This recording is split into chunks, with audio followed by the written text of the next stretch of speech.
realmente muy interesantes.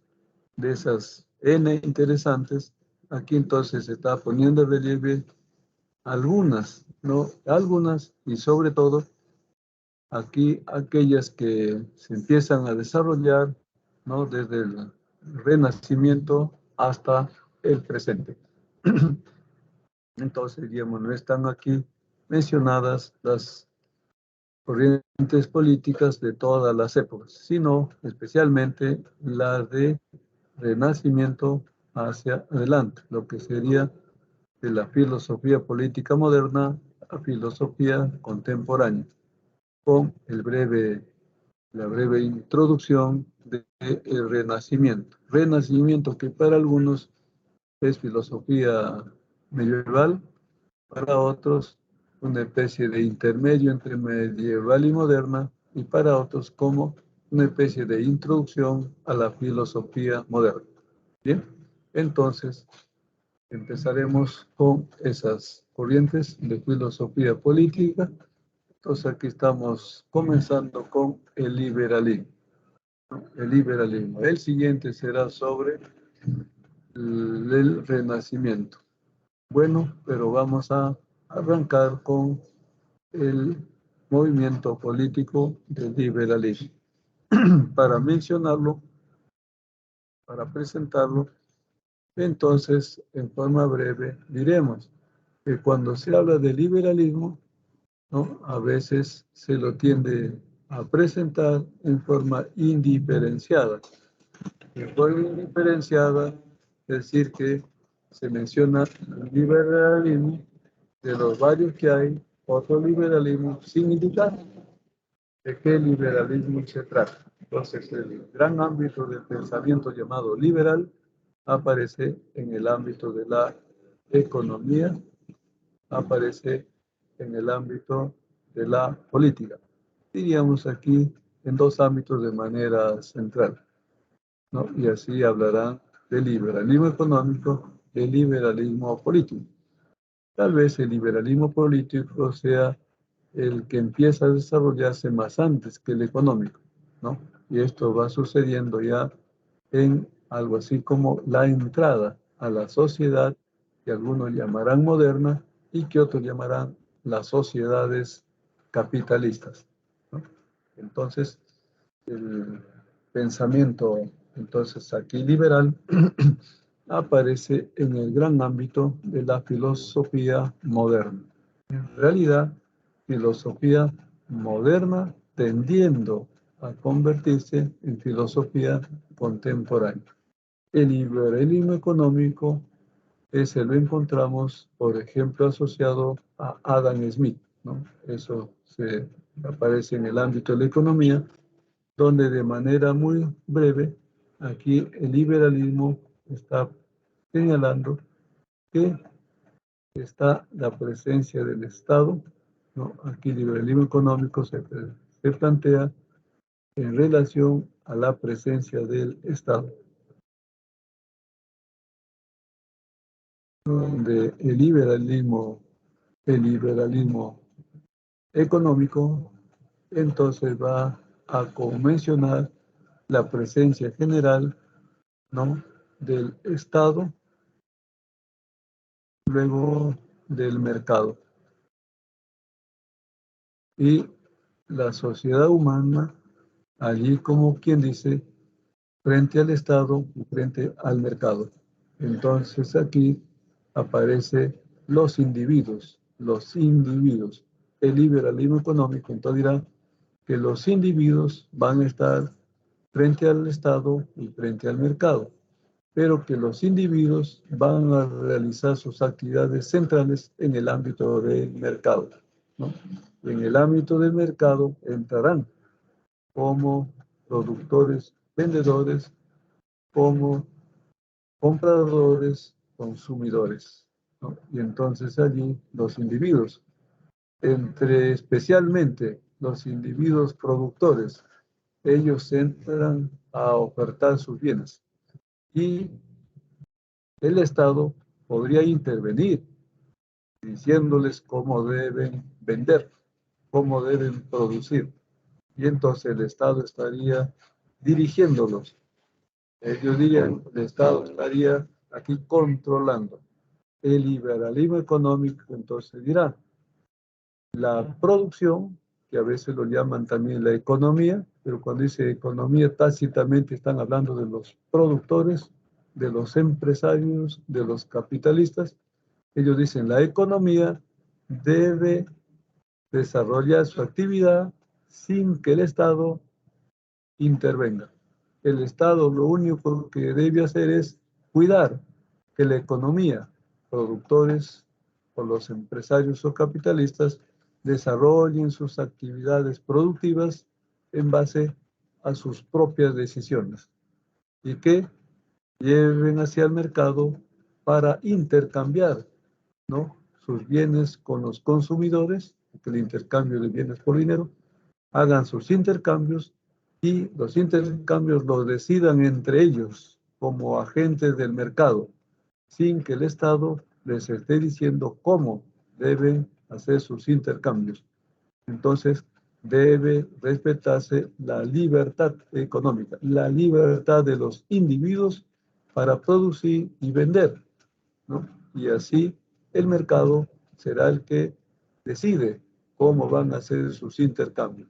Ya llamarán mercado a esa posibilidad de intercambiar entre productores y consumidores. Y lo harán convenciéndose mutuamente, sin que el Estado se imponga, sin que el Estado les dirija, sin que el Estado les señale cómo deben intercambiar. A eso entonces llaman la libertad de mercado. El liberalismo económico entonces defiende la libertad especialmente de los productores frente al Estado.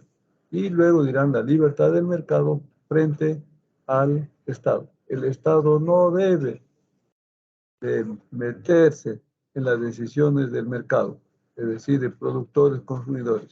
Debe dejar que ellos se pongan de acuerdo. Eso es lo que han llamado liberalismo económico. Libertad económica de los intercambiadores de mercado para tomar sus decisiones al margen del Estado. El Estado solo debe cuidar que el mercado desarrolle sus actividades, ¿sí? Debe impedir que alguien atente contra el mercado. Muy bien, esa es la breve idea de liberalismo económico, ¿no? Y ahí lo haya uno, Adam Smith, por ejemplo. Y luego está el liberalismo político. El liberalismo político ya aparece en la interrelación de los individuos, en la forma de los ciudadanos, pero donde aparece los individuos frente al Estado, así de manera general, ¿no? El liberalismo político aparece frente a la interrelación de Estado y ciudadanos. Entonces, los liberales políticos, ¿no?, llamados así porque son los filósofos que ponen de relieve, ¿no?, que ponen de relieve al mencionar a la sociedad, ponen de relieve que la base de la sociedad es la existencia del individuo, ¿no? No dirán de la familia, no de la clase, no del grupo social, sino del individuo. La sociedad tiene como su base al individuo, el cual tiene una serie de derechos. El individuo es uno, otro y todos los individuos. El individuo o los individuos tienen sus derechos. Dentro de esos derechos están el derecho a la vida, el derecho a la propiedad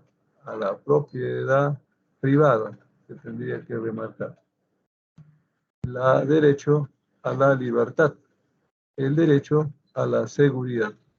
Si no mencionamos este derecho a la seguridad, queda un poco medio complicado el concepto de liberalismo político, ¿no?, a la seguridad. Entonces, los individuos tienen todos estos derechos. Entonces, los individuos van a constituir el Estado. Van a constituir el Estado mediante un acuerdo. Ahí aparecen las teorías del acuerdo, del contrato social. Los individuos que tienen todos estos derechos acuerdan constituir el Estado. una entidad que está más allá de cada uno de ellos. Pero al constituir este Estado, los individuos le encargan al Estado uno de sus derechos, el derecho a la seguridad, pero no le entregan los otros derechos. Los otros derechos son a la vida, a la propiedad, a la libertad. Eso se lo reservan para ser manejados para ellos. Y entonces el Estado solo está para cumplir la función de cuidador de los individuos, pero no para señalar a los individuos cómo deben manejar su vida, cómo deben manejar su propiedad privada, cómo deben usar su libertad. Eso queda al arbitrio de los ciudadanos. Entonces, los individuos, al constituir el Estado, se reservan estos tres primeros derechos, que van a ser considerados parte de los derechos fundamentales, derechos que no podrían no tener los individuos o ciudadanos. Y entonces, como la seguridad es complicada para que cada uno se lo garantice, entonces para ello constituyen el Estado y le encargan que el Estado se ocupe de garantizarles la seguridad, ¿no? Que los cuiden. Y luego los individuos ya desarrollarán sus actividades por su propia cuenta, es decir, tomando ellos las decisiones, señalando ellos cómo van a manejar su propiedad, cómo van a conducir su vida y cómo van a usar su libertad. El Estado entonces no debe intervenir en decir qué pueden hacer con su vida, qué pueden hacer con su propiedad privada, qué pueden hacer con su libertad. El Estado no debe meterse. Los individuos entonces tienen que ellos manejar su propia libertad, ¿no? Esa es en forma breve la idea del liberalismo, donde plantean que el individuo es la base de la sociedad y la base del Estado, el individuo y su libertad, como el derecho más central que debe quedar en manos de los individuos. Los individuos no pueden ser privados de su libertad, como aparecía en la concepción de Thomas Hobbes, que decía que los individuos le entregaban al Estado todos sus derechos, incluido el derecho a la libertad, de modo que el Estado se convertía en un poder absoluto para mandarlos a todos ellos. El liberalismo político dirá no.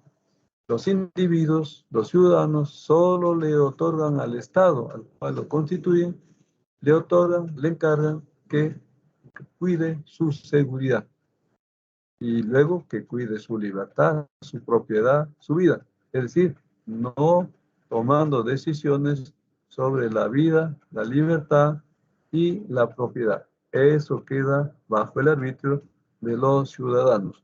Y así los ciudadanos tomarán las decisiones en la forma que quieran tomarlo. Esa es entonces la libertad de los individuos frente al Estado, porque la libertad es un elemento central que debe estar bajo el manejo del propio individuo, ¿no? Entonces aquí resalta el individuo más allá de los individuos, ¿no? Claro que son cada individuo el que hará uso de su libertad, pero en la forma de cada individuo toma la decisión, no en una especie de intercambiarse entre sí, porque ya aparecería como el conjunto social, decidiendo sobre lo que cada individuo tendría que hacer, ¿no? Ir aquí, el individuo es el que debe tomar sus decisiones de cómo conducir sus actividades. Por eso entonces el liberalismo político es el pensamiento filosófico político que plantea que la base de la sociedad y del Estado es el individuo y en primer lugar su libertad. Y que el Estado y la sociedad no pueden tomar decisiones sobre la libertad del individuo, porque entonces ya lo estarían sometiendo, ¿no? El individuo debe desarrollar sus actividades él usando su libertad. Bueno, esa es la idea genérica del liberalismo, ¿no? Y entonces, el individuo existente es un individuo con N necesidades, N necesidades. Las necesidades que van a requerir ser satisfechas o canceladas. Entonces, el liberalismo político dirá que los individuos existentes existen teniendo una meta, ¿no? Una meta. Esa meta es la felicidad, el placer, el bienestar, ¿no? En términos generales podría decirse el bien común, ¿no? El bien común. Y dentro de ese bien común, entonces, está la felicidad, el placer, el bienestar. Esa es entonces la meta del individuo. ¿Y quién debe ayudar al individuo a llegar a esa meta? Ellos dicen, el Estado está para eso, ¿no? El Estado está para eso. Y el Estado al cual están asociados las leyes y los representantes. Pero el Estado en la forma de el ejecutivo y en la forma de el legislativo. Entonces, así, la tecnología, ¿no? Entonces, ellos van a decir,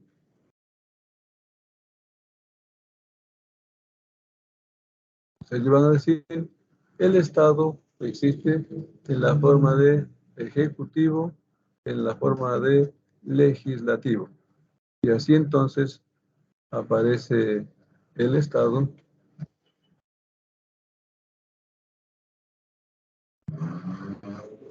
constituido por algo así como dos poderes, el poder ejecutivo, el poder legislativo. El ejecutivo, aquí encargado al gobernante, el legislativo encargado al parlamento. Entonces, el Estado existe con sus poderes, ejecutivo, gobierno y legislativo o parlamento. Y así entonces están las leyes y están los representantes, ¿no? Y entonces el individuo, para alcanzar su meta de la felicidad, el placer o el bienestar o el bien común, ese individuo debe contar con medios. Y esos medios son entonces el Estado, las leyes y los representantes. Estos están entonces para ayudar al individuo a alcanzar su meta.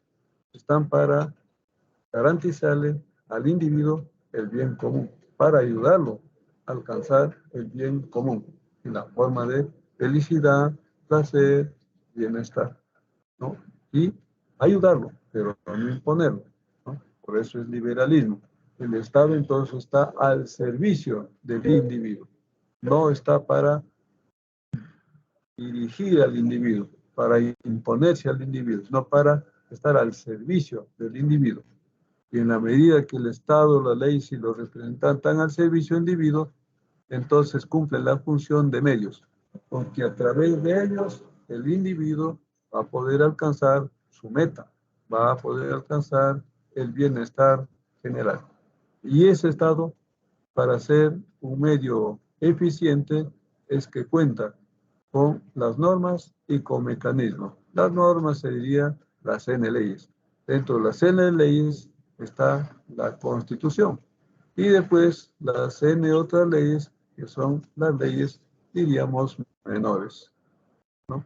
Y así, entonces, estas leyes servirán de elemento para ayudar al individuo a alcanzar su meta, el bienestar común o general, ¿no? Y entonces, además hay procedimientos o mecanismos. El Estado cuenta con leyes y con procedimientos o mecanismos para garantizar al individuo la posibilidad de llegar a su meta. Ese Estado tiene que ser un Estado con límites, no puede ser un Estado sin límites. Y claro, decir aquí con límites es que el Estado tiene que ser delimitado. Eso se presenta frente al planteamiento de una teoría política anterior de Thomas Hobbes, que decía que el Estado se constituye a partir de la decisión de los individuos que le entregan todos sus derechos, ¿no? Su derecho a la vida, la propiedad, la libertad, la seguridad, para que el Estado lo administre y así se convierte en un poder absoluto que puede mandar a los individuos. Los del liberalismo dirán, eso no puede ser así.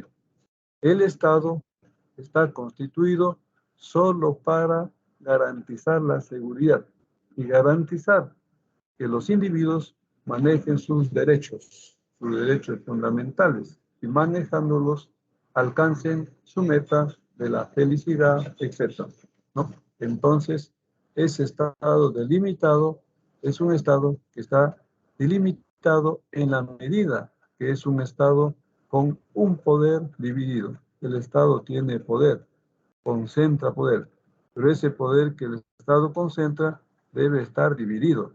Un poder debe estar en la forma de ejecutivo y otro poder en la forma del legislativo. Y ni uno ni otro pueden estar por encima del otro. Ninguno entonces ser más poderoso que el otro.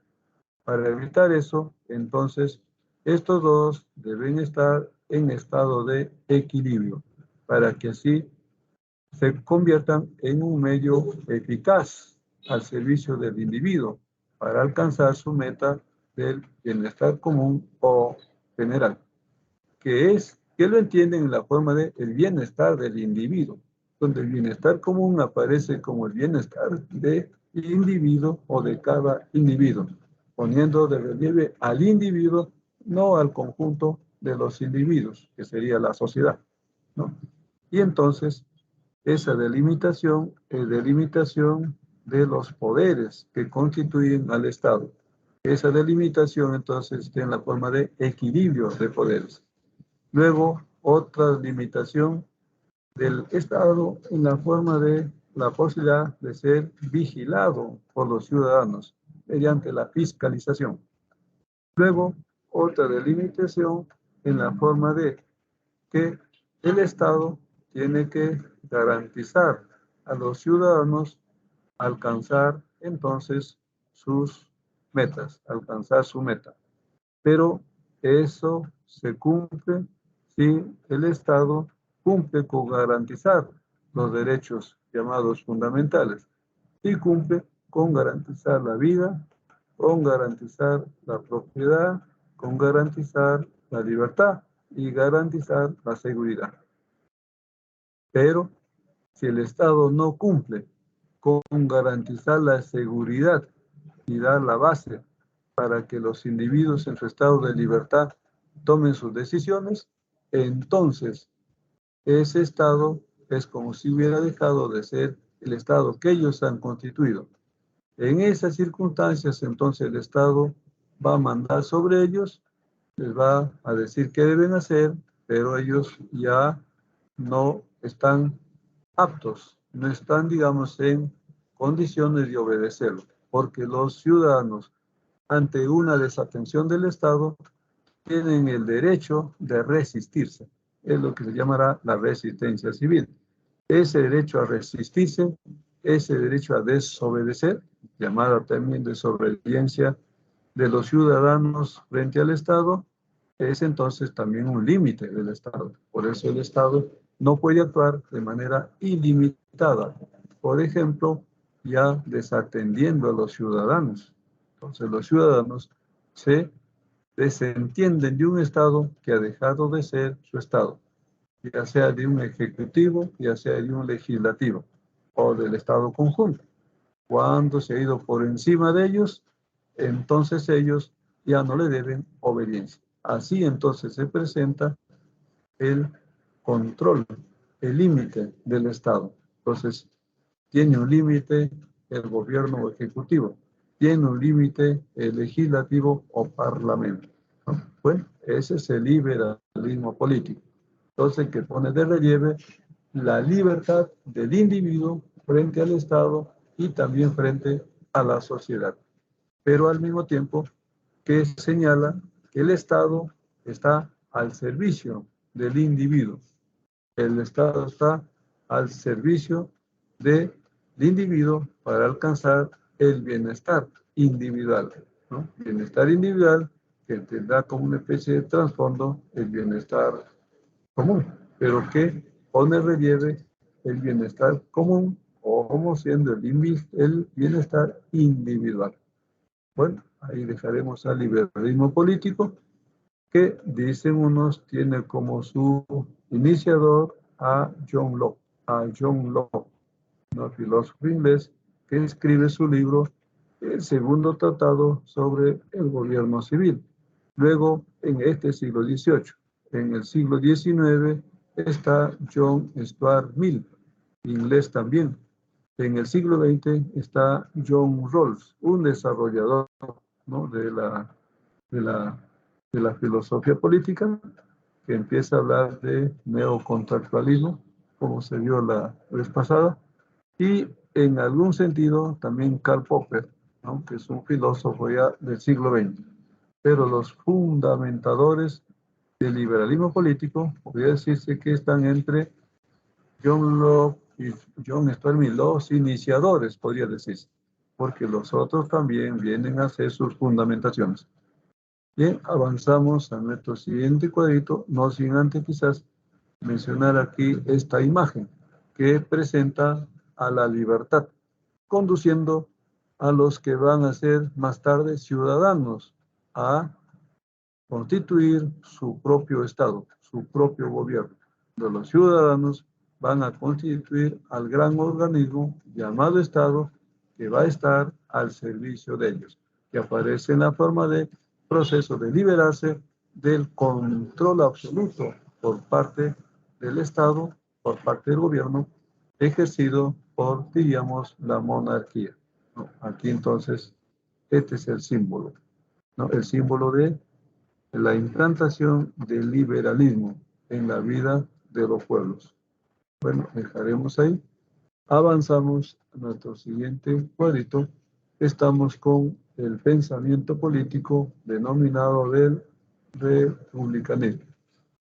Republicanismo que hace mención breve a la presencia de la república, ¿no? Aquí entonces aparecen los filósofos políticos que van a poner de relieve la presencia del Estado en la forma de la república, ¿no?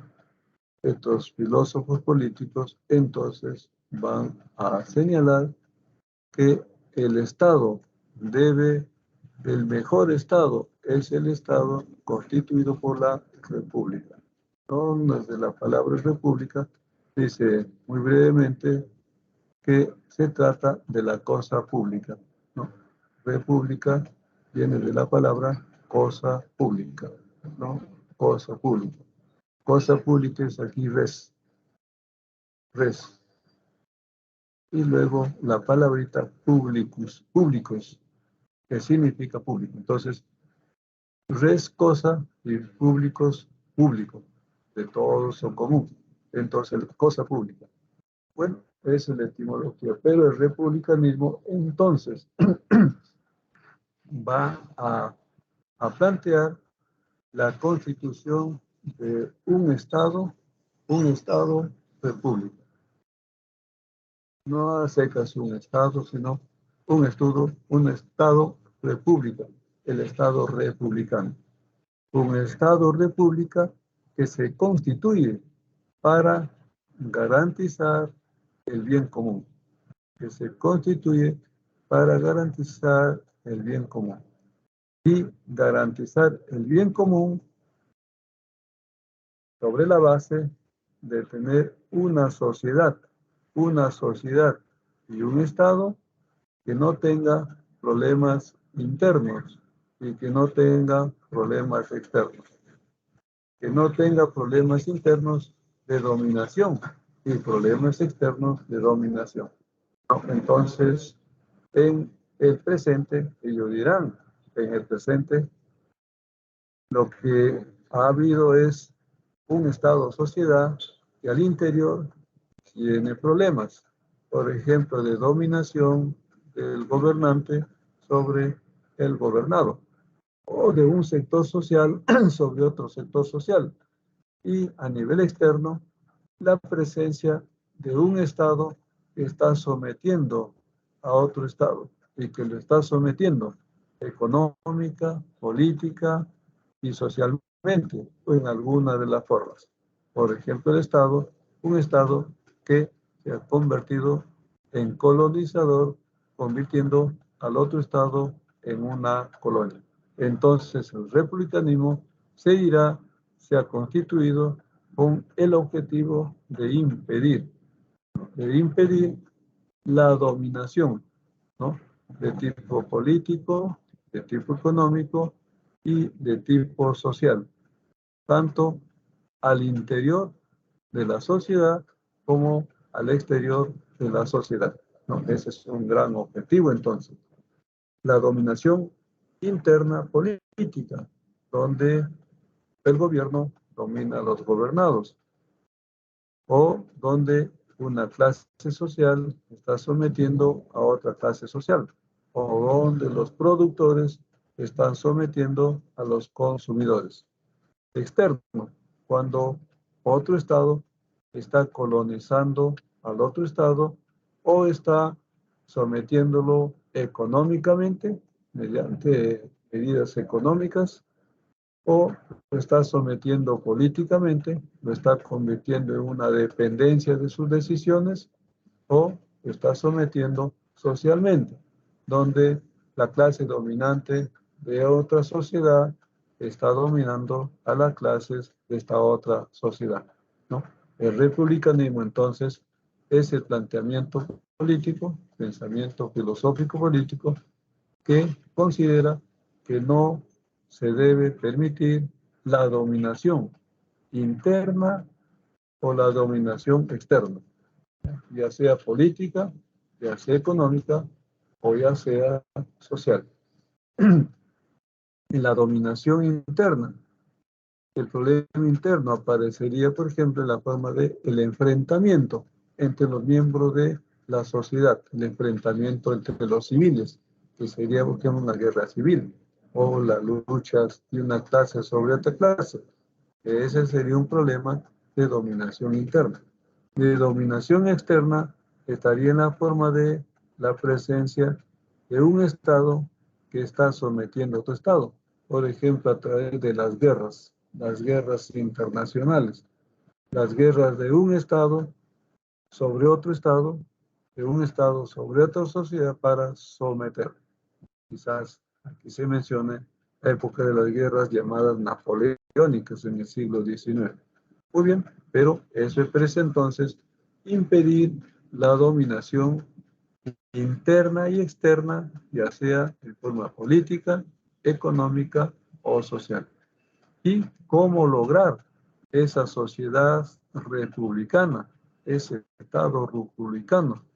¿Cómo lograr o cómo impedir esas dominaciones? Entonces ellos dirán, los medios para enfrentar la dominación interna o externa, eso no puede estar sino en la forma de o a través de contar con un Estado soberano, un Estado con independencia frente a otro Estado, un Estado que puede entonces tomar sus propias decisiones, ¿no? Si no hay un Estado que puede tomar sus propias decisiones, no se puede impedir ninguna dominación. Entonces hay que contar con un Estado soberano, un Estado que controle su propio poder. Luego, tener un gobierno que esté basado no en la voluntad de los hombres, no en la voluntad de los hombres, sino en una especie de la voluntad de las leyes, ¿no? Donde esté presente la Constitución y todas las demás leyes, por encima de cualquier poder particular, ¿no? Entonces, por encima del poder de una clase social, de un sector social, donde el gobierno actúa en base a la Constitución, que es la Constitución para orientar a todos los miembros de la sociedad en la misma forma, entonces en estado de igualdad, sin dejarse imponer por algún poder particular. un republicanismo que plantea que los integrantes de la sociedad, que son los ciudadanos, los integrantes del Estado, que son los ciudadanos, tienen que ser activos. Es decir, los ciudadanos tienen que estar preparados para participar en la conducción del Estado. De manera que al estar preparados, entonces pueden defender sus derechos y pueden cumplir con sus obligaciones, ¿no? Esos son los ciudadanos activos. Entonces, el Estado republicano o la República debe contar con estos elementos. Y esos serían los medios adecuados para evitar la dominación de un tipo o de otro tipo. Estas ideas aparecen, entre otros, en Nicolás Maquiavelo en su obra los discursos sobre la primera década de Tito Livio, no en la otra obra que es El Príncipe, que es un planteamiento contrario a la República. Luego en Juan Jacobo Rousseau, Jean-Jacques Rousseau, que señala que el Estado debe estar constituido por la voluntad general. Esa voluntad general es la República, como lo dice en su contrato social, ¿no? Y agregando, entre otros, un filósofo del siglo XX como Quentin Skinner, que tiene, diríamos, que defiende estas posiciones. Avanzamos a nuestro siguiente cuadro y estamos con el anarquismo. El anarquismo, que viene de la palabra anarquía, y anarquía está significando sin poder. Etimológicamente, anarquía significa sin poder.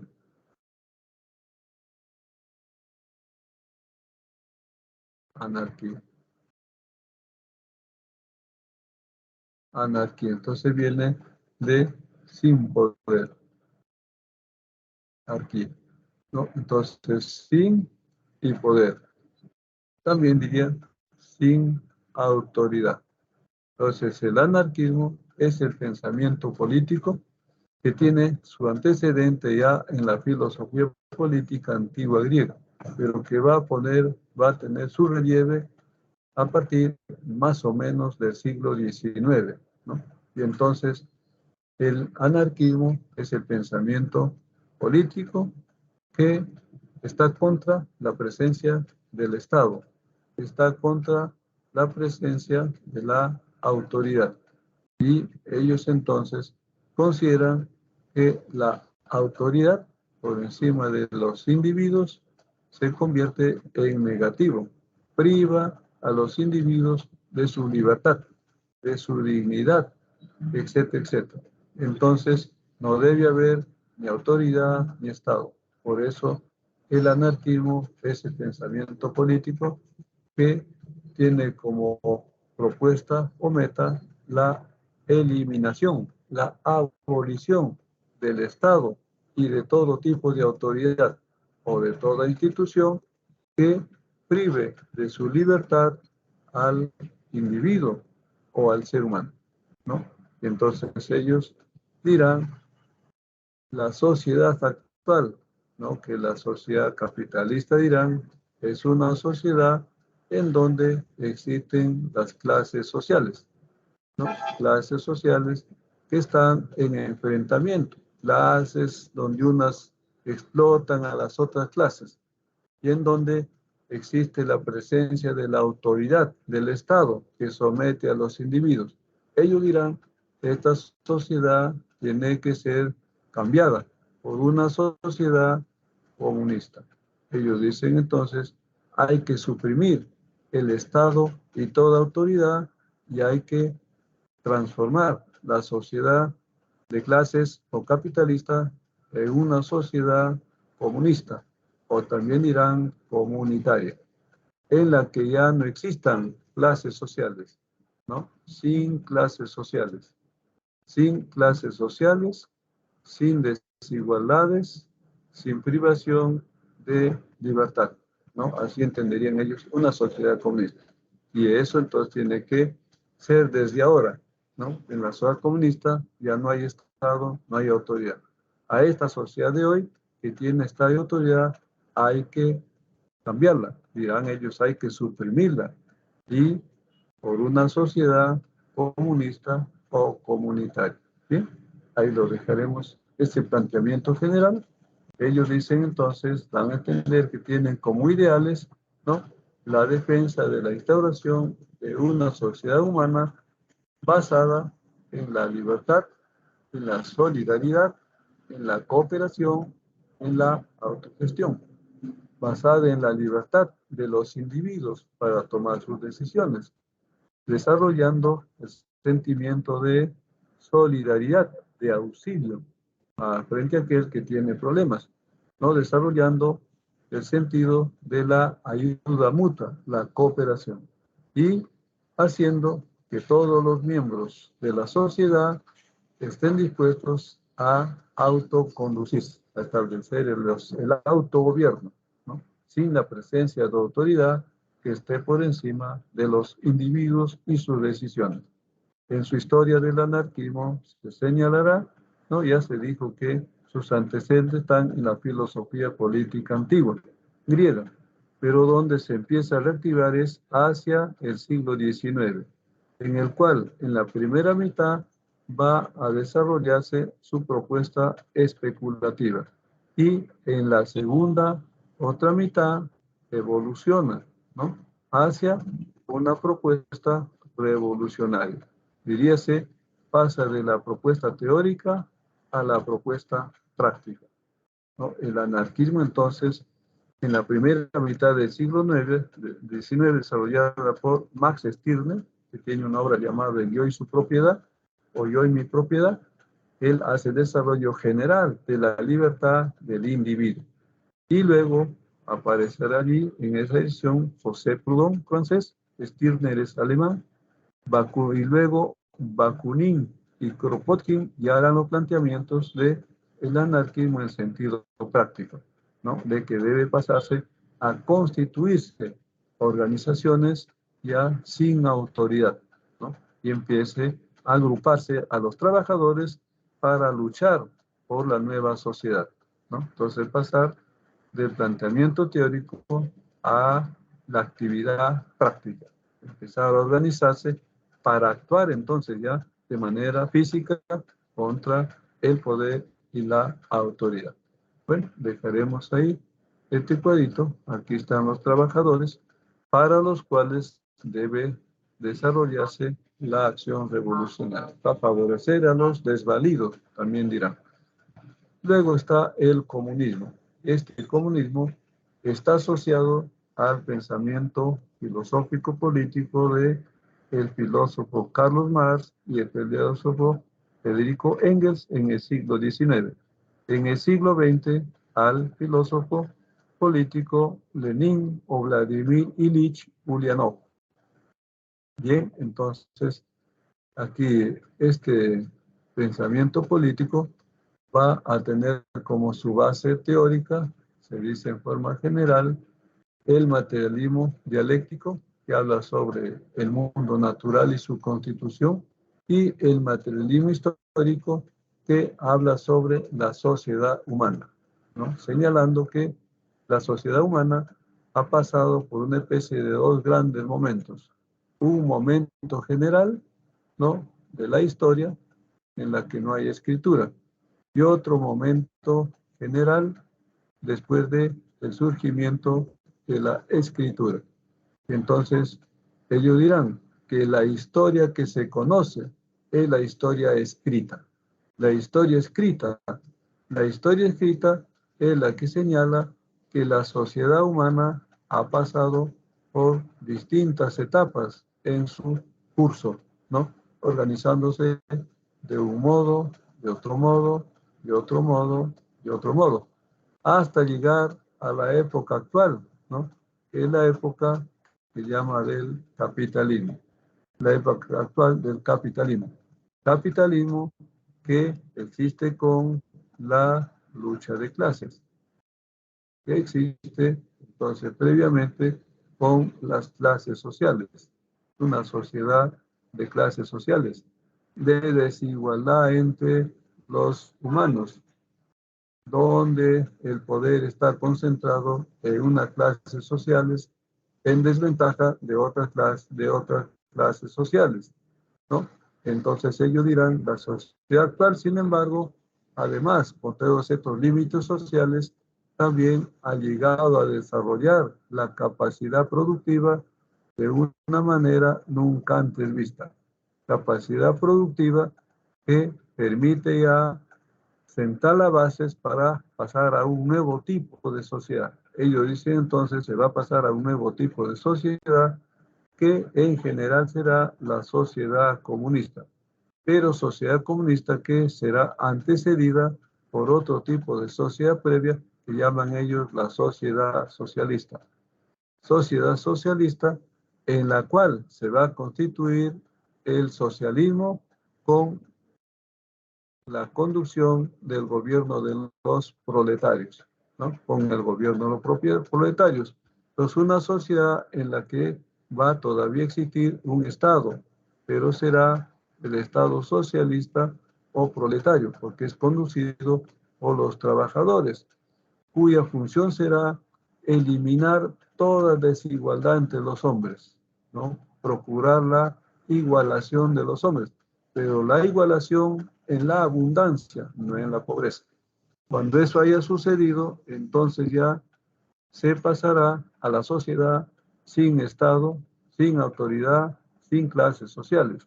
Entonces a la sociedad comunista se pasará después de haber agotado la primera fase, que será la fase socialista. Bueno, es el planteamiento comunista de estos filósofos. Entonces dirán, la sociedad comunista es aquella que ya no tiene Estado, no es necesario, ya no tiene propiedad privada, la propiedad es común, ¿no? Ya no tiene clases sociales, donde todos los seres humanos son iguales, pero donde son iguales en estado de libertad, en estado de igualdad en la abundancia. No tiene sentido hablar de igualdad en la pobreza, porque eso es característica de las sociedades donde unos dominan a otros. Y luego esa sociedad comunista será aquella que se desarrolla en base a los adelantos de la ciencia y la tecnología. Bueno, ese planteamiento de estos filósofos, Karl Marx, Federico Engels y el filósofo Lenin. Marx, que habla en un libro llamado El programa de Gotha, crítica al programa de Gotha. Engels, que habla en los principios del comunismo. Lenin, que habla en su obra El Estado y la Revolución. Bien, entonces ahí está, por ejemplo, el filósofo político Lenin, ¿no? Conductor de la primera llamada Revolución Socialista del siglo XX. Luego, una especie de característica de las sociedades de clases. Muy bien, avanzaremos en nuestro siguiente cuadrito y estamos con el pensamiento político del comunitario, ¿no? Llaman así al pensamiento político que dice que la base, ¿no? Entonces aquí, que la base de la formación de la identidad, de la personalidad y de la autorrealización de los individuos son las comunidades. Que las comunidades son aquellas que pueden ser la base para el desarrollo de individuos en plenitud de existencia. Porque en esta vida comunitaria, allí están las costumbres comunes, allí están las tradiciones comunes que van a desarrollar a los individuos como individuos comunitarios, como individuos que van a tratar de alcanzar lo bueno y lo feliz, o que van a tratar de buscar lo bueno y alcanzar lo bueno, alcanzar la felicidad, algo así como que van a tratar de alcanzar el bien común. Y para ello entonces tienen que estar como educados en una conducta comunitaria, para evitar ser individualistas, para evitar ser muy particularistas, ¿no? Entonces la vida plena del hombre se desarrolla en la vida comunitaria. Las comunidades o la sociedad son la base del surgimiento de los individuos que se identifican como miembros de una comunidad, como individuos con una personalidad definida, como miembros de una comunidad que permitirá la realización del conjunto de los individuos. No se puede entonces tener individuos con posibilidades plenas de alcanzar el bien común al margen de una vida de comunidades. El individualismo solo, que habla del individuo como la base de su propio progreso, eso no tiene sentido, dirán los comunitaristas, ¿no? Porque ellos dicen, solo en una vida comunitaria se puede desarrollar una concepción compartida de lo que es lo bueno y de lo que es la felicidad. Al margen de una vida comunitaria, se tendrá una idea equivocada de lo que es lo bueno acerca de lo que es la felicidad. Ellos dirán entonces que la libertad que se debe defender es la libertad llamada la libertad positiva, en contra de la libertad negativa que conciben los liberales, que señalan que la libertad es la ausencia de obstáculo, en sentido negativo, donde no hay obstáculo para el individuo, mientras que los comunitaristas dirán que la libertad es la posibilidad de las decisiones dentro de la comunidad, ¿no? La libertad como una libertad comunitaria, como libertad del conjunto de los individuos para desarrollarse conjuntamente. Bien, entonces ahí están las ideas de Charles Taylor y Aladdair MacIntyre. Charles Taylor aquí y Aladdair MacIntyre aquí, ¿no? Bien, avanzamos a nuestro siguiente cuadrito, donde nos hallamos ante la relación del Estado, la democracia, el pluralismo y la globalización. Brevemente, entonces, la globalización, ¿no? La sociedad del siglo XX, donde todo se ha vuelto internacional, por lo cual la globalización es la transnacionalización de las economías más desarrolladas del planeta, ¿no? Que han sido las norteamericanas y las europeas y las japonesas. Bien, que han generado una modificación de las relaciones, de estar predominando las relaciones internas dentro de los estados, pasan a desarrollarse las relaciones internacionales que van a afectar la vida económica y la vida política internacional. Económicamente, haciendo surgir organismos financieros internacionales como el FMI, Fondo Monetario Internacional, el Banco Mundial, con poder internacional, ¿no? El surgimiento de las empresas transnacionales que invierten en un país y en distintos países y controlan sus mercados, el surgimiento de las ONGs u organismos no gubernamentales con capacidad de financiar, ¿no? Esa alteración en las relaciones económicas y políticas que ha afectado a los estados nacionales, afectando su soberanía, afectando su estructura, la soberanía política, la estructura política, ¿no? De estados que ya no pueden tener decisión sobre sus relaciones con el exterior, donde van a predominar los estados de las sociedades más desarrolladas, ¿no? Una estructura política que hace cambiar las relaciones entre los gobernantes y los gobernados. Tras la globalización que ha afectado a la vida cultural, ya que al producirse la internacionalización inevitable, han surgido otras formas de vida que han llegado a cada país, especialmente los países más avanzados a los menos avanzados, donde aparecen nuevas formas de vida y nuevas formas de ver el mundo, que terminan generando problemas como el que se expresa en la pregunta: ¿existen valores universales? Ya no hay valores nacionales, locales. Deben ser aceptadas las formas de vida que vienen de los países más avanzados, que son formas de vida que atentan contra la democracia, que atentan contra los derechos humanos. Debemos olvidarnos de la democracia, debemos olvidarnos de los derechos humanos, ¿no? Entre otros. Y luego una relación muy breve entre democracia, ciudadanía y sociedad civil, ¿no? Entonces dirá que hacia el siglo XX se han impuesto las sociedades de consumo, en las cuales va a predominar el individualismo. Los individuos tienden a encerrarse dentro de sí, están volcados a la pura satisfacción, es decir, al hedonismo, ¿no? Al alcanzar el placer individual, y situación que los ha llevado a desinteresarse de los problemas públicos, políticos, es decir, a la despolitización de los individuos. Todo ello que ha generado problemas políticos contemporáneos que expresan en la pregunta. Todo tiene sentido en la tiene sentido insistir en la participación de los individuos como ciudadanos en los asuntos públicos o del Estado, o ya no hay que insistir, ¿no? Entonces, entre la respuesta dirán, uno dirá, la idea de formar ciudadanos ya no tiene sentido, ya pasó de presentes anacrónicas, porque las sociedades presentes lo que quieren son consumidores.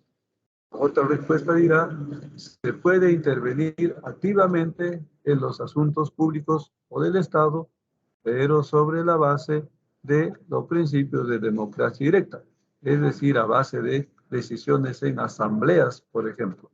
Otra respuesta dirá, es indispensable la participación de los individuos como ciudadanos, pero a través de organizaciones políticas representativas reformadas, ¿no? Quizás con reformas de los partidos, de los frentes, constituyendo nuevas formas de organización. Bueno, dejamos ahí las respuestas. Lectura 1C, ejercicios 1 dado, 2 bueno, 3 dado, 4E, 5C, 6 bueno, 7 dado, 8C. Bueno, aquí estaremos dejando nuestra clasecita. Les agradezco por la atención prestada y le pido disculpas a nuestro colega siguiente, ¿no? Entonces voy a salir del aula. Muchas gracias a todos. Sí, muy agradecido.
Buenos días, vamos a iniciar la clase del día de hoy.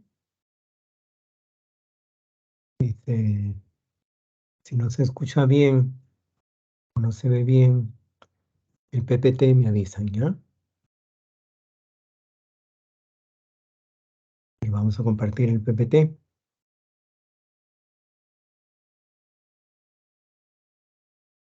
Bien.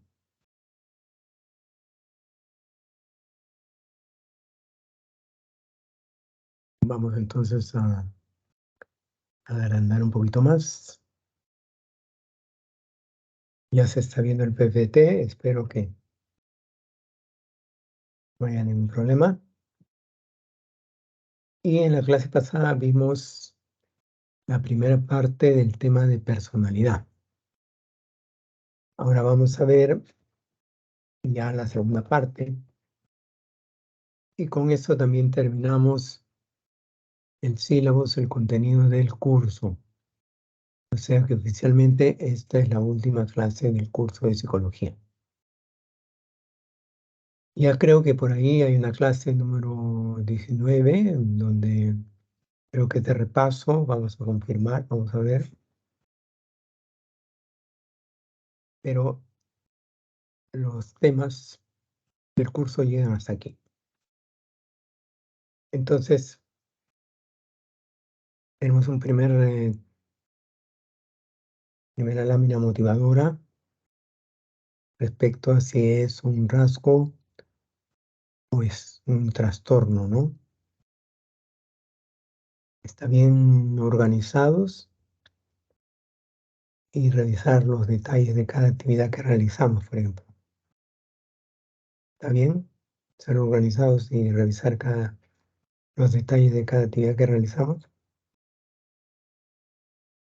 Si es así, entonces consideras que ser perfeccionista es óptimo. ¿Cuándo ya no sería óptimo serlo? ¿Mm? Bien, entonces tenemos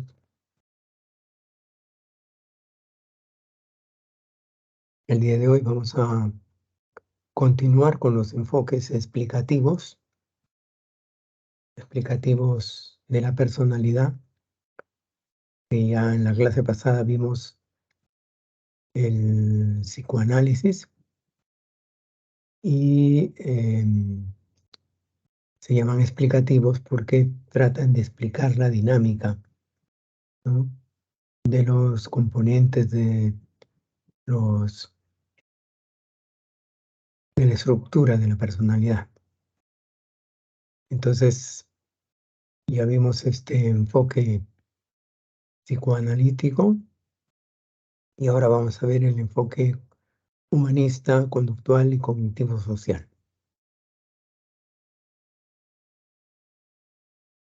Vamos también a ver el tema de desajuste de la personalidad, el estrés y el tema de la resiliencia. Y luego veremos los trastornos de la personalidad y finalmente los rasgos de la personalidad madura.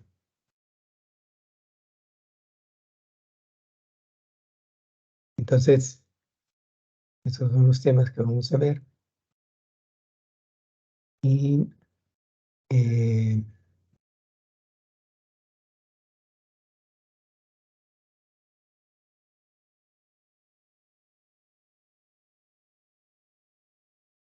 vamos a empezar continuando los enfoques explicativos. El primer enfoque explicativo ya fue el del psicoanalítico, ahora vemos el enfoque humanista de la personalidad. Este enfoque humanista tiene varios presupuestos, ¿no? Tiene varios principios. El primero, y quizá el más importante, es que tiene una visión positiva del ser humano, ¿ya? Respecto a que tiene metas, que tiene sentido. Entonces trata de afirmar esta visión positiva. Segundo, es que resalta la capacidad de elección, ¿ya? Resalta la capacidad de elección.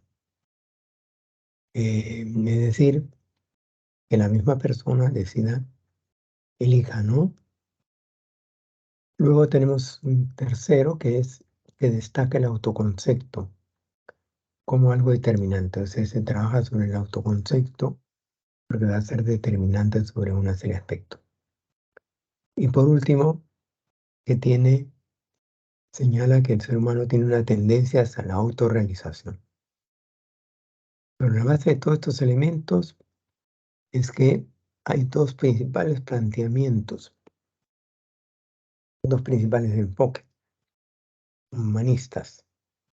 Tenemos el de Maslow y tenemos el de Rogers.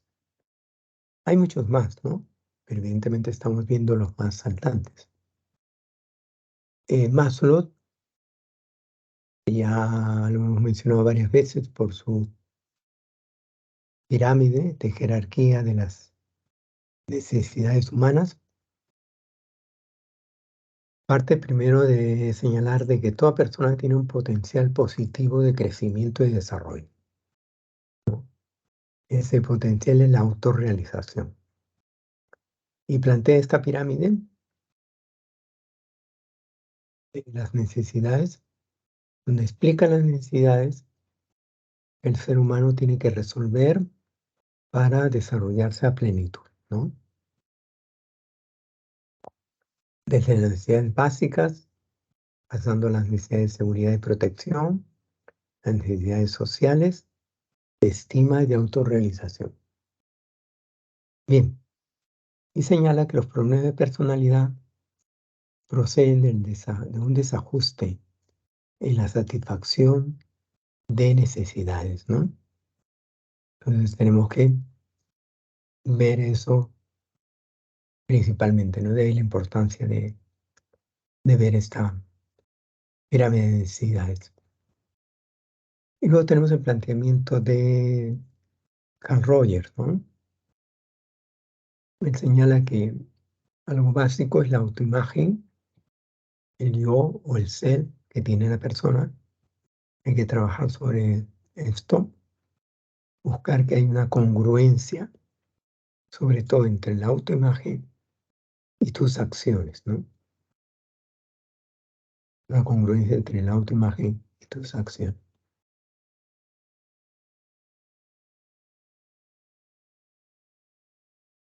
Y luego, parte de aceptarse a sí mismo, que haya una aceptación incondicional.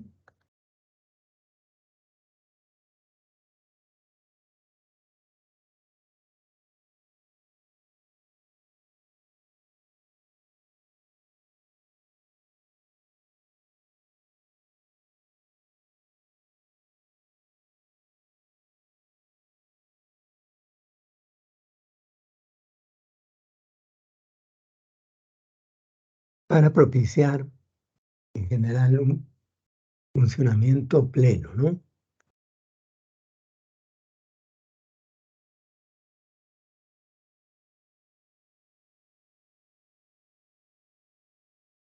Bien.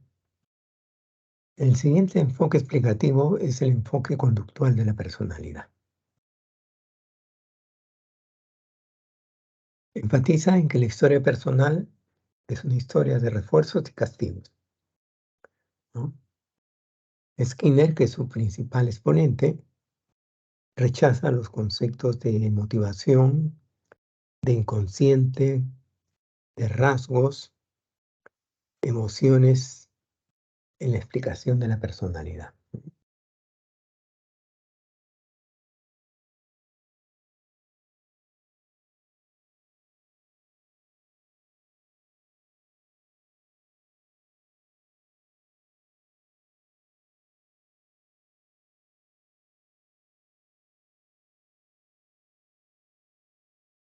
Entonces, va a remarcar que la personalidad es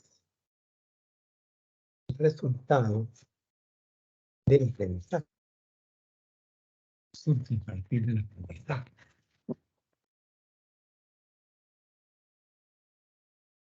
Y está determinada por la historia de reforzamientos, ¿no? Historia de reforzamiento. Bien. Y también remarca la importancia del control externo, o sea, de los estímulos que se puedan brindar. ¿Ya? Bien, entonces este enfoque, como ustedes ven, es otro de los principales, y tenemos el enfoque cognitivo-social, por el cual considera que la personalidad se basa en la observación de un modelo social para imitarlo, ¿no? Para imitarlo. Entonces, de tal manera que nosotros formamos, ¿no?, estos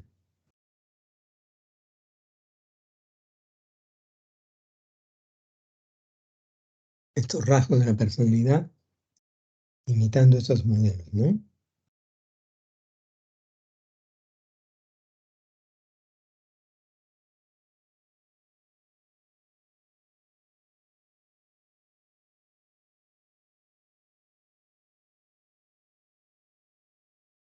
Ya hemos visto que básicamente Bandura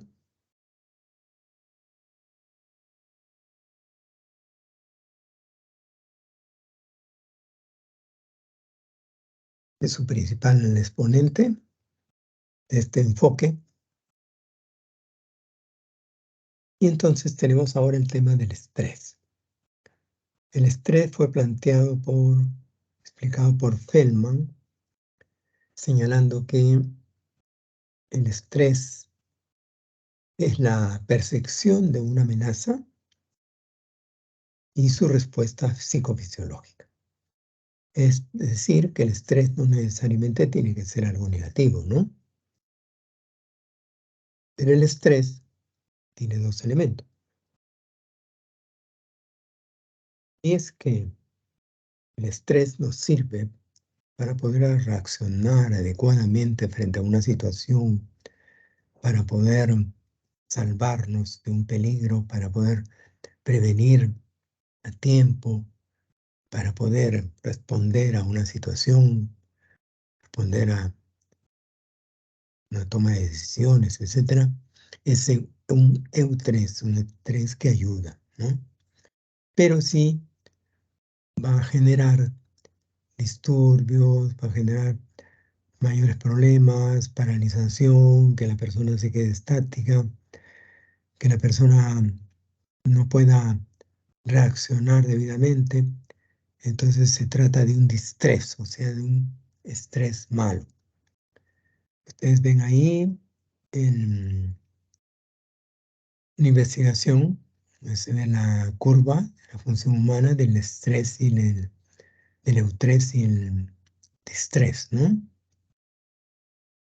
Entonces, hay una performance, hay una actividad. Entonces, primero surge una tensión. Es una tensión saludable. Entonces, llega a su cúspide y se torna una zona de comodidad, ¿no? Una zona de comodidad. Pero luego puede producirse una situación de fatiga, de cansancio, la salud es afectada y se produce un colapso, ¿no? Cuando se va dando un incremento del estrés. Bien, entonces los estresantes básicamente son tres: son los estresantes biofísicos, psicológicos y laborales, ¿ya? Esos son los tres principales tipos de estrés que enfrentamos, ¿ya? Entonces, vamos a ver de qué se trata. Ya en alguna manera, ¿no?, ustedes ahí en las imágenes podrán asociar de qué se trata, ¿no? Asociar de qué se trata. Entonces tenemos, por ejemplo, los estresantes biofísicos. Son todos aquellos que afectan el equilibrio de nuestro organismo, ¿no? Por ejemplo, ahí vemos una escena de mucho frío, ¿no? hay frío, ustedes ven, por ejemplo, aguas heladas, han muerto varios militares, ¿no? Cruzan un río de aguas heladas, ¿no? También una intensa contaminación también produce un gran estrés, un ruido, por ejemplo, prolongado también, una falta de oxígeno, lo que se llama, ¿no? El soroche, con toda la altura, las alturas, por ejemplo, un sitio de altura, son todos estresantes biofísicos, ¿no? Pero también hay estresantes psicológicos, ¿no? Son todos aquellos que nos afectan emocionalmente, ¿no? Sea como individuos, sea como grupos. Y pueden ser, por ejemplo, catástrofes diversas, por ejemplo, como ustedes han visto, un gran terremoto, por ejemplo, en Turquía, en México, en diferentes lugares, que en el mismo Perú han sucedido, ¿no? Eh, Tenemos una serie de catástrofes que producen, por ejemplo, huaicos, ¿no? Que hay una guerra también provoca un gran estrés en todos, ¿no? Y problemas también económicos y también problemas familiares, ¿no? Problemas familiares, ya que pueden ser que me pierde un ser querido, situaciones de maltrato, de violencia familiar o de separación, divorcio, etc. Y luego tenemos los estresantes laborales, ¿no? Que están relacionados con las condiciones de trabajo, con el exceso también de obligaciones que se presentan. A veces es porque no tiene la suficiente capacidad, porque cae en la rutina, porque hay inestabilidad laboral, porque le dicen que, bueno, va a trabajar una cantidad de horas y de repente esa cantidad de horas es excesiva, ¿no? Porque surge acoso laboral, etcétera, ¿no? Bien, entonces todos esos son los tres principales estresantes eh, que tenemos, ¿no? Vamos entonces a la siguiente, en donde vamos a ver las diferentes reacciones al estrés. Si es cierto, nosotros sufrimos el estrés, pero nuestras reacciones van a ser diversas, ¿no? Puede haber reacciones de tipo física, de tipo cognitiva, conductual y emocional, ¿ya? Vamos entonces a eh, ver en qué consiste cada uno. Tenemos la reacción, por ejemplo, al estrés de tipo físico, que se produce una gran tensión muscular, donde ya les provoca a ustedes dolor, por ejemplo, todos arreglos, ¿no? Gastrointestinales, una gastritis, ahí esos estómagos están, parece que hablaran, ¿no? En la clase. También problemas, ¿no? Cardíacos, ¿no? Respiratorios, dolores de cabeza, fatiga. Entonces también, si se prolonga mucho, el estrés puede producir asma, hipertensión, ¿no? Agotamiento, etcétera, ¿no? Ya cuando es muy prolongado el daño, el perjuicio es mucho mayor. Luego tenemos las reacciones de tipo conductual, donde diferentes conductas que puede adoptar la persona, ¿no? Como consumir drogas diversas, ¿no? Alcohol, tabaco u otras drogas, ¿no? La anorexia también es una manifestación, ¿no? Es también una adicción. Y la bulimia también, ¿no? Anorexia que no quiere comer y bulimia que se provoca náuseas, ¿no? Entonces también la impulsividad, ¿no? La risa nerviosa o temblores, por ejemplo, son formas, conductas diversas, ¿no? Pero también se puede afectar a nivel cognitivo, ¿no? La persona, por ejemplo, tiene un gran estrés, como por ejemplo frente a un examen, entonces no puede concentrarse, no puede tomar decisiones, no sabe cuál de las alternativas que le presenta es la correcta, presenta olvidos, no comprende exactamente lo que está leyendo, se bloquea, etcétera, ¿no? Y luego tenemos la reacción emocional, ¿no? se produce una gran ansiedad, se siente frustrado, pues, se puede producir agresiones, se siente muy irritable, depresivo, tiene vergüenza, tiene culpa, hay problemas de baja autoestima, ¿no? De soledad, etc., ¿no? Entonces, esas son las diferentes reacciones que puede tener el ser humano ante el estrés. Bien, pero ¿cuál es el estrés? No se presenta de un momento a otro. El estrés, ¿no? Tiene varias etapas. Hay una primera etapa de reacción de alarma, ¿no? Se presenta una alarma, ¿no? Se produce como una activación del sistema simpático, ¿no? En donde la persona se ve entre dos conductas, ¿no? O luchar o huir. ¿Qué hace, no? Entonces hay esta sensación de alarma. Pero luego pasa a una etapa de resistencia, ¿no? Donde disminuye la acción del simpático y ya va teniendo una recuperación de la reacción inicial, ¿no? O una etapa de agotamiento, ¿no? Donde se agotan los recursos y aparecen trastornos psicofisiológicos. Y entonces esas tres etapas se cumplen durante el estrés. Bien, frente a ello hay un fenómeno que, digamos, hace algunos años se comenzó a estudiar, es el fenómeno de la resiliencia.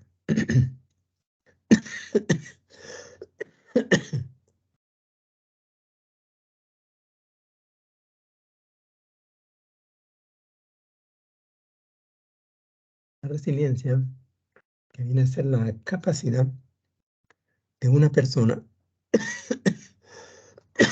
para recuperarse de situaciones de adversidad.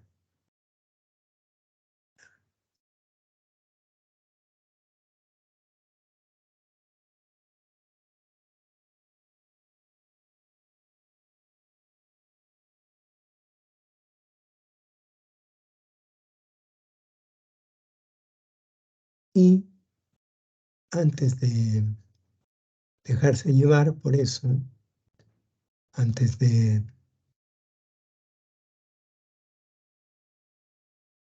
quedar anulado,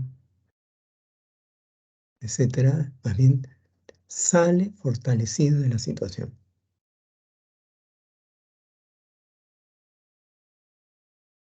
Entonces son personas que confían mucho en su capacidad para controlar los sucesos e influir en ellos, ¿no? Por ejemplo, ahí vemos a este atleta, no tiene brazos, ¿no? Pero se ha perdido, ¿no? Sus manos, parte de sus brazos, ¿no? Pero sin embargo, gana finalmente, ¿no? Evidentemente los brazos tienen que hacer con el desempeño, ¿no? También juegan un papel, pero sin embargo él confía y finalmente logra, ¿no? Tu objetivo. Son personas que se comprometen intensamente con las actividades que realizan y también consideran el cambio como algo apasionante, un gran desafío para su desarrollo, ¿ya? Entonces, evidentemente en Perú, frente a los problemas, hay personas muy resilientes, ¿no? Bien, pasamos a ver los trastornos de la personalidad y nos basamos en la clasificación que se hace en el diagnóstico de salud mental a nivel mundial. Pero hay que tener en cuenta para hablar de trastornos de la personalidad, tiene que haber un patrón desadaptativo en por lo menos dos de las áreas, ¿no? Digamos, y es algo que se ha venido dando desde muy temprana edad, ¿no? Y entonces se ve que hay una desadaptación a nivel cognitivo, ¿no? A nivel cognitivo, a nivel de los pensamientos, las creencias, etcétera. A nivel afectivo, las emociones, los sentimientos, y también a nivel de las relaciones interpersonales, cada vez estos se complican, se deterioran en el trabajo, con los amigos, en diferentes lugares, y también el control de los impulsos, ¿no? El manejo de los impulsos. Entonces, tiene que darse, pues, un patrón de este tipo, porque no podemos llamar trastorno a cualquier tipo de reacción humana, ¿no? Entonces, los trastornos de la personalidad, pues, producen, en primer lugar, malestar, sufrimiento en la persona y en quienes lo rodean, ¿ya? La persona se siente mal y, y evidentemente también la familia, ¿no?, se ve afectada. Entonces, no es una persona que se siente bien, el trastorno, solamente el psicópata nomás es el único de los trastornos en que la persona se siente bien, no se siente mal, no sufre, pero el resto de trastornos sí, ¿no? Ahora, el comportamiento se aparta pues del contexto sociocultural, no es lo esperado, ¿no? Y hay un deterioro funcional también significativo, ¿no? Y vamos a ver una escasa o nula conciencia también de la anomalía muchas veces, ¿no? O sea, de que, este,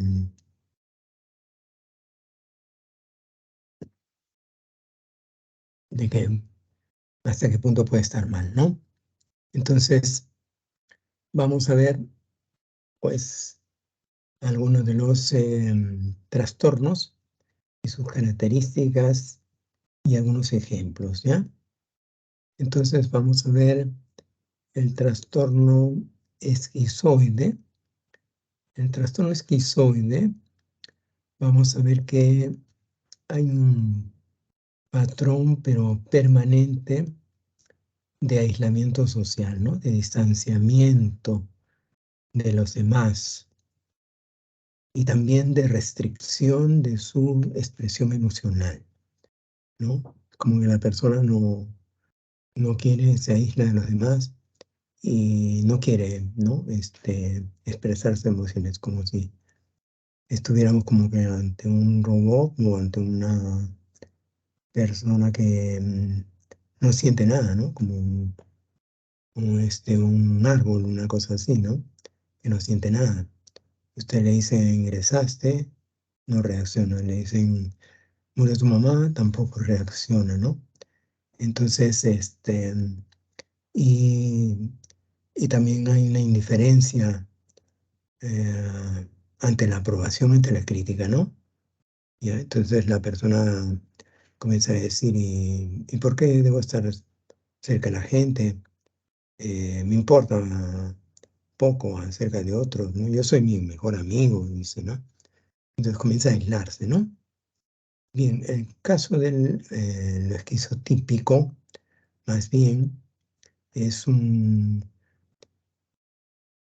ya es más bien, como decir, una esquizofrenia mucho más delicada, ¿no? Acá hay un déficit social e interpersonal muy grande, ¿no? Se caracteriza porque hay un malestar agudo y porque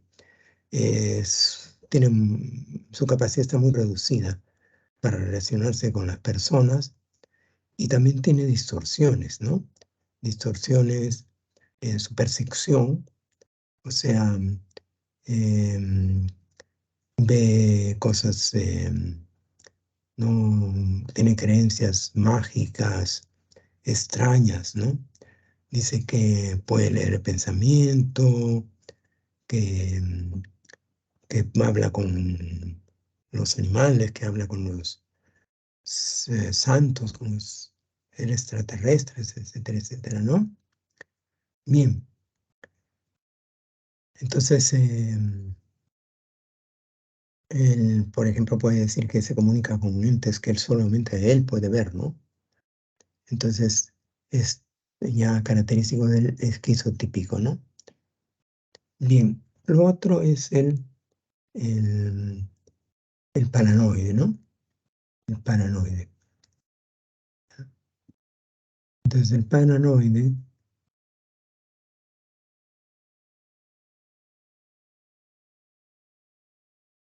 vamos a ver más bien que en el paranoide se produce una desconfianza ya extrema, ¿no? Injustificada, ¿no? Es muy suspicaz, ¿no? Hacia frente a los demás. Eh, entonces él, pues, desconfía de las intenciones de las otras personas, las interpreta como que le quieren hacer mal, le quieren perjudicar, etcétera, ¿no? Hay esta idea de que la gente tiene intención de perjudicarle, de dañarle, ¿no? Que no se puede confiar en nadie, que hay que siempre estar en guardia, preparado para lo peor, ¿no?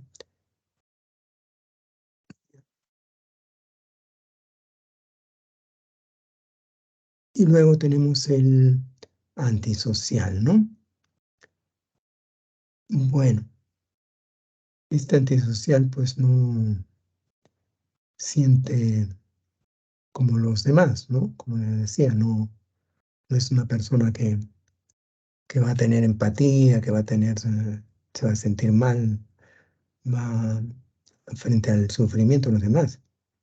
Al contrario, permanentemente muestra desprecio, violación por los derechos de las personas. Hay mucha crueldad, mucha maldad, ¿no? Y una falta de empatía, ¿no? No puede ponerse en caso de otro, ¿no? Entonces va a decir, por ejemplo, si sufre, no es mi problema, ¿no? Eh, los tontos son los que siguen las normas, ¿no? Eh, yo puedo tener lo que desee, ¿no? ¿Ya? Entonces, tiene ese tipo de actitudes. Luego tenemos el trastorno límite o borderline, ¿no? Y, se caracteriza porque hay alteraciones en la autoimagen, en la afectividad, hay una sensación de vacío y bastante impulsividad, ¿no? Entonces hay un patrón permanente de estabilidad en las relaciones sociales, en la afectividad y, va de- se llama límite, borderline, al borde de la línea porque va de un polo a otro polo, ¿no? Entonces señala, por ejemplo, mis sentimientos me abruman, no puedo con ellos, soy malo, ¿no? Eh, siempre estaré solo, nunca podré contar con nadie, dice, ¿no? Mm, Entonces, tienen estas situaciones siempre al borde, pasan de un estado a otro estado, ¿no? Y con gran impulsividad. Y luego tenemos el trastorno histriónico, ¿no? Que más bien hay una conducta permanente de emotividad, pero excesiva, ¿no? De una conducta así que parece que siempre estuviera actuando, ¿no? Todo teatral, de búsqueda siempre de llamar la atención, eh, de dramatizar, muy centrada en sí misma y de manipulación, ¿no?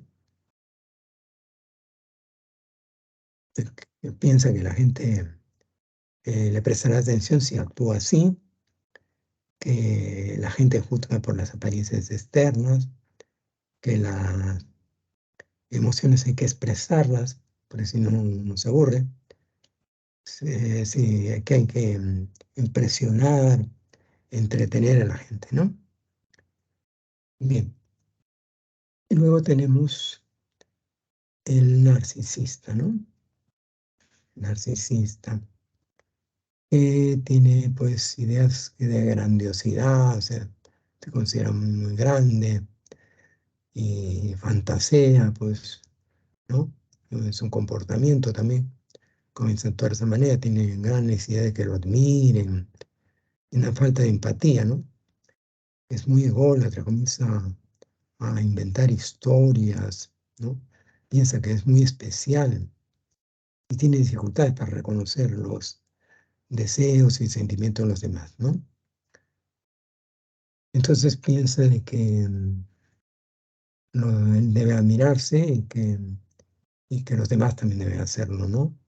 Que todos tienen que satisfacer mis necesidades y no criticarlo, que es especial, más especial que los demás, todo eso. Bien, luego tenemos el trastorno imitativo, ¿no?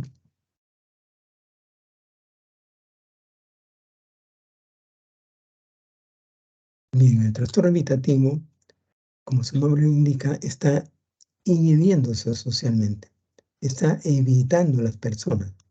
Tiene un sentimiento de incompetencia, de que lo van a evaluar, y comienza a restringir sus contactos interpersonales, ¿no? Tiene temor de no ser apreciado, eh, de que va a entrar en situaciones embarazosas. Entonces comienza a pensar, como se señala ahí, debo parecer un tonto cuando la gente me mira, ¿no? Es mejor no hacer nada que intentar algo que pueda fracasar, que si los demás lo conocieran, lo rechazarían, ¿no? Entonces, bien. Luego tenemos el dependiente, ¿no? El dependiente más bien tiene una necesidad em, excesiva de que lo cuiden, ¿ya? Em, de, es muy sumiso y aunque fuera una persona que tenga pues grados y etcétera, ¿no? Tiene un apego exagerado y un miedo a la separación, ¿no? Piensa cosas así como no puedo valerme por sí mismo si otros me abandonan, ¿no? No puedo vivir sin el apoyo y consejo de otros. Es probable que me equivoque si lo hago solo, ¿no? Y luego tenemos el obsesivo compulsivo, ¿no?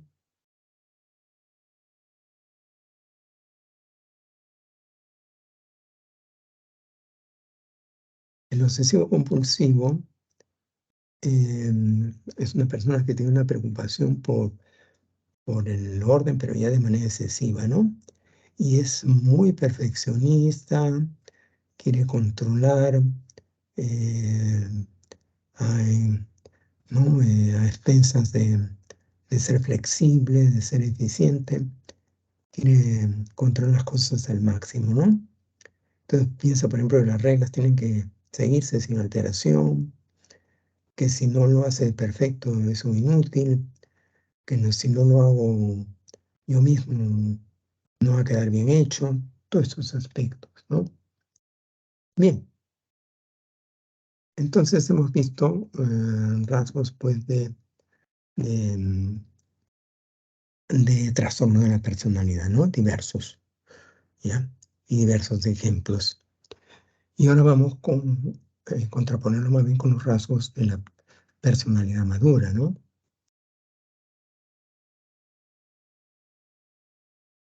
La persona que tiene una personalidad madura es una persona que es espontánea, muestra su espontaneidad, una persona que se le puede tener confianza en sí misma, en él, ¿no? Es una persona creativa, es una persona también que ejerce su libertad y que afronta las cosas, ¿no?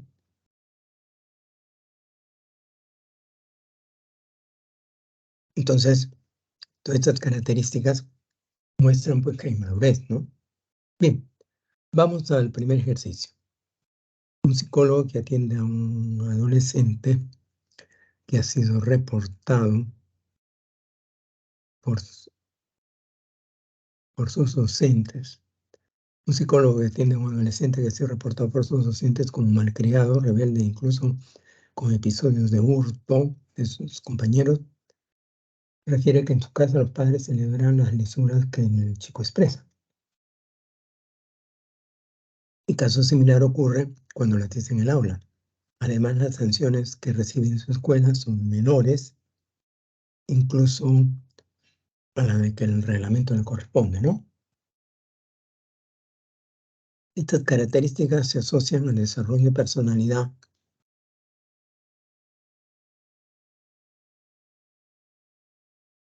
¿no? Analizado desde qué enfoque. Humanista, cognitivo, psicoanalítico, conductista o social. A ver, ¿qué dicen ustedes?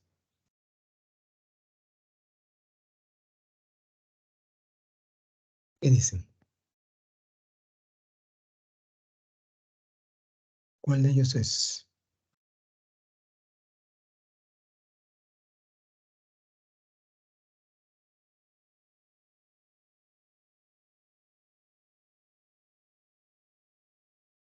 ¿Mm?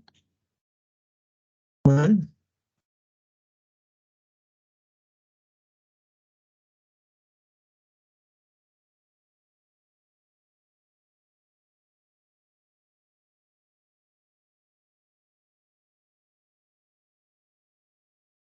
A ver, ¿alguien da con la respuesta?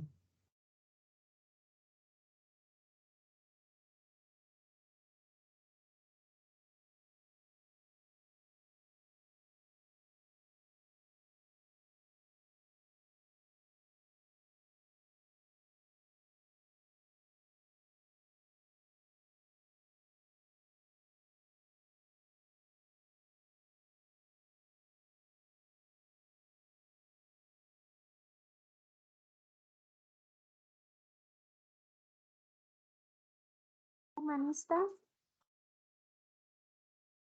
No, fíjate, ¿ah? Dice, fíjate bien, ¿en qué está enfatizando? Dice que es un malcriado rebelde y que roba a sus compañeros, ¿no? Conductista. Conductista, ¿por qué? Porque le celebran sus lisuras y le refuerzan. Igualmente cuando lo dice en el aula, otra vez le refuerza. Hace algo indebido y no lo castigan, ¿no? Entonces, es conductista, ¿no? Es un enfoque conductista. Vamos con el siguiente. Eduardo es un adolescente que en las últimas semanas su tutora lo ha observado inquieto y agresivo con sus compañeros. Decidió conversar con él, perdón, y habló y halló que Eduardo se siente estresado a causa de sus padres discuten constantemente. En el caso descrito, podemos concluir que el estrés viene manifestándose principalmente en la dimensión emocional, cognitiva, conductual, física o afectiva. Y que la condición estresante está ¿en qué ámbito? En el biofísico, en el familiar, en el psicológico, en el social o en el laboral.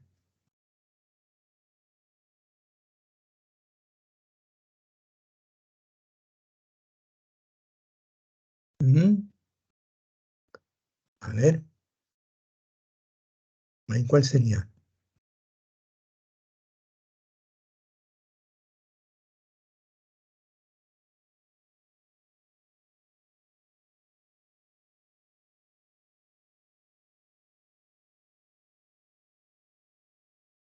Lo he observado inquieto y agresivo. Decidió conversar con él y ello que se siente estresado porque sus padres discuten constantemente.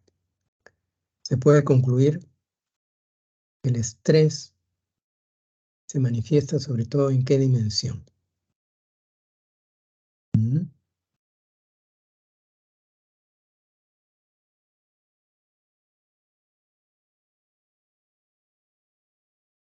¿Cómo se expresó el estrés? ¿El emocional, cognitivo, conductual, físico o afectivo?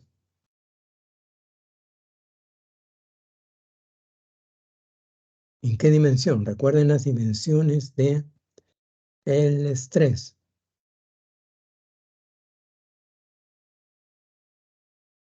Conductual y psicológico. Conductual y psicológico, dice su compañera. Miren, afectivo comprende lo emocional. Entonces, es lo uno o lo otro.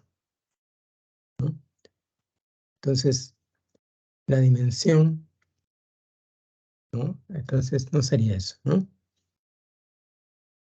¿Y en qué ámbito? ¿Es un ámbito de qué tipo? Biofísico, no hay cuestiones biofísicas ahí, ¿no?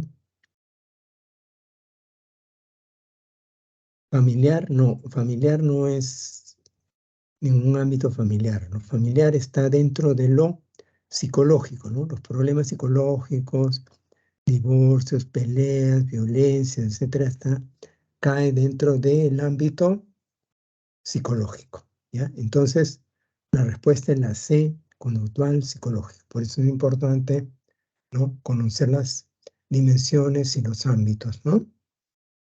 ¿Ya? Bien, y vamos a la última. Dice, un trastorno de la personalidad tiene como característica un patrón de comportamiento desadaptativo e inflexible. Relacione, según corresponda, los siguientes trastornos de la personalidad con los ejemplos correspondientes.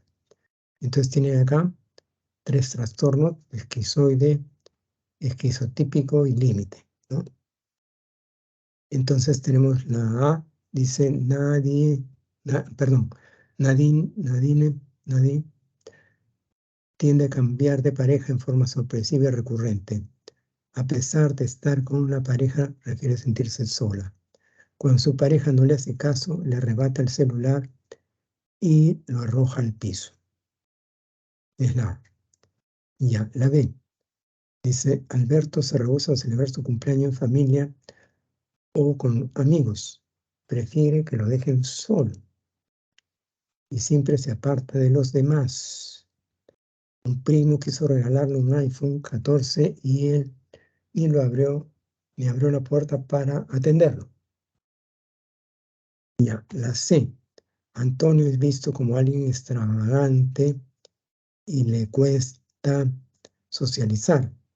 Tiene la creencia que existen máquinas que se roban las ideas y para protegerse ha fabricado una gorra con alambres galvanizados que siempre usa. ¿Ya? Entonces la 1 va con cuál, la 2 con cuál y la 3 con cuál para elegir una de estas 5.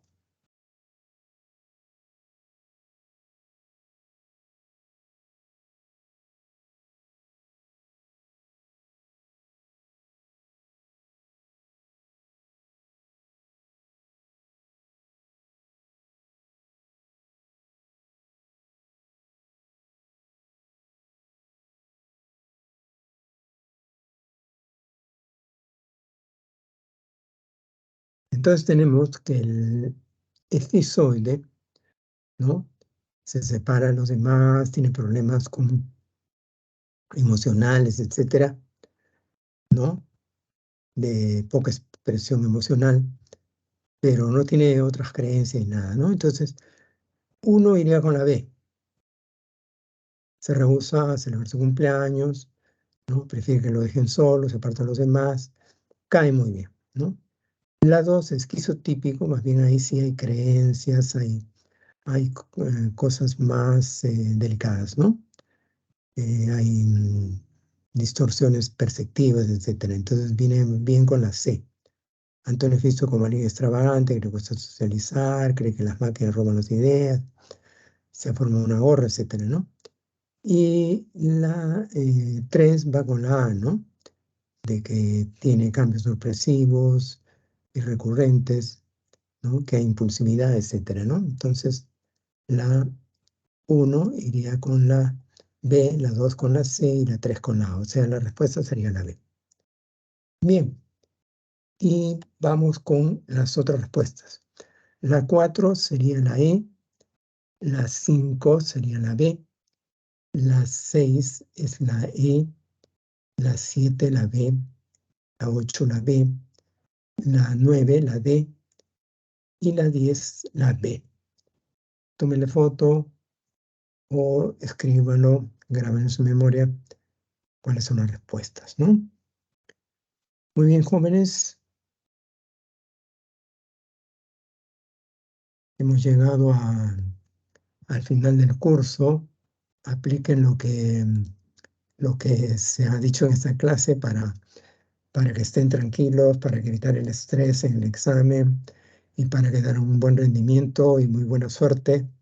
Y si ya, digamos, tenemos en la clase de repaso, la clase 19, en buena hora, porque ahí podemos repasar y un entrenamiento con diferentes preguntas, ¿no? Ya que es bueno también entrenarse de esa manera. Entonces ya nos veremos en la próxima, ¿no? Y de todas maneras, para todos les adelanto mis deseos de mucha suerte y buen éxito al ingresar. Ojalá que nos veamos pronto en San Marcos, ¿no? Nos vemos.